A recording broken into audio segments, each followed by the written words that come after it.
అన్నాడా? ఇప్పుడు 22 నెలలు నిండింది. 22 నెలలు ఇంటూ 2500 అంటే ఒక్కొక్క మహిళకు 55,000 రూపాయలు కాంగ్రెస్ పార్టీ బాకీ పడ్డది. ఎవడన్నా కాంగ్రెస్ వాడు వస్తే బిడ్డ 55,000 ఖచ్చితంగానే నువ్వు మాట్లాడాలరా అని చెప్పి గల్ల పట్టుకొని కాంగ్రెస్ వాడు నిలదీయాలి. ఇవాళ వృద్ధులు వితంతువులు 200 ఉన్న పెన్షన్ ను 10 అంతలు పెంచి 2,000 చేసిండు కేసీఆర్. 10 అంతలు పెరిగింది. రేవంత్ రెడ్డి ఏమన్నాడే, డిసెంబర్ లో ఇందిరమ్మ రాజ్యం వస్తుంది, అవ్వకిస్తా తాతకిస్తా, 4,000 ఇస్తా, అత్తకిస్తా కోడలికిస్తా. అత్త లేదు, కోడలు లేదు, 4,000 లేదు, ఇచ్చే 2,000 2 నెలలు కొత్త పెట్టిండు. ఎవరైనా ముసలాలను చూడు 2 నెలలు ఎగబెట్టిండు. ఆ ఇచ్చే 2,000 2 నెలలు ఎగబెట్టిండు రేవంత్ రెడ్డి. మరి ఆడవేని 4,000 4,000 లెక్క ప్రకారంగా ప్రతి అవ్వకు తాతకు అత్తకు కోడలకు కాంగ్రెస్ పార్టీ 44,000 రూపాయల పెన్షన్ డబ్బులు బాకీ పడ్డది. ఎవడన్నా లోకల్ బాడీ ఎన్నికల్లో కాంగ్రెస్ వచ్చి ఓటు అడిగితే ఆ అవ్వ కావచ్చు, తాత కావచ్చు, మా కోడలు పిల్ల కావచ్చు, బిడ్డ 44,000 పెట్టినాకనే నువ్వు ఓటు అడగాలరా అని చెప్పాలి వాడికి.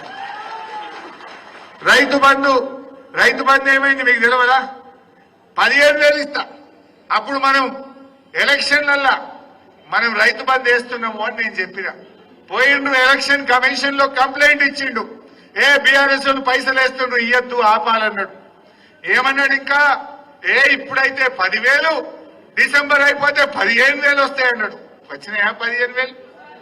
పోయిన వానకాలం ఎగదొప్పిండు, పోయిన యాసంగి 3 ఎకరాలకు ఇచ్చిండు, మీదోళ్ళకి ఎగదొప్పిండు. మొన్న ఇప్పుడు పంచాయతీ ఎన్నికలు పెట్టాలని 12,000 ఇచ్చిండు. దానికి కూడా ఏం డ్రామా, కౌలు రైతుకి ఇస్తా, ఇద్దరికి ఇస్తా, 15,000 ఇస్తా. ఇప్పుడు కౌలు రైతు అంటే ముచ్చట్నే ఇస్తలేడేవాడు. కౌలు రైతు గురించి ఏమైనా అంటే అది రైతు కౌలు రైతు వాళ్ళే చూసుకుంటారు.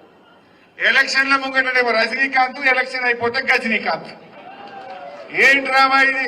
అప్పుడేమో ఈయనకిస్తా ఈయనకి ఎగబెట్టాను ఆయనకి ఎగబెట్టాను. ఇప్పుడేమంటుండు వాళ్ళే చూసుకోవాలి. కౌలు రైతులకు ఎగబెట్టిండు, రైతు బంధు ఎగబెట్టిండు. ఇవాళ ఇవన్నీ కూడా మీ అందరికీ తెలిసిన విషయాలు. 2 లక్షల ఉద్యోగాలు అన్నాడు, ఒక్క సంవత్సరమే 2 లక్షలు ఇస్తా అన్నాడు. 2 ఏళ్ళే 80 ఉద్యోగాలు.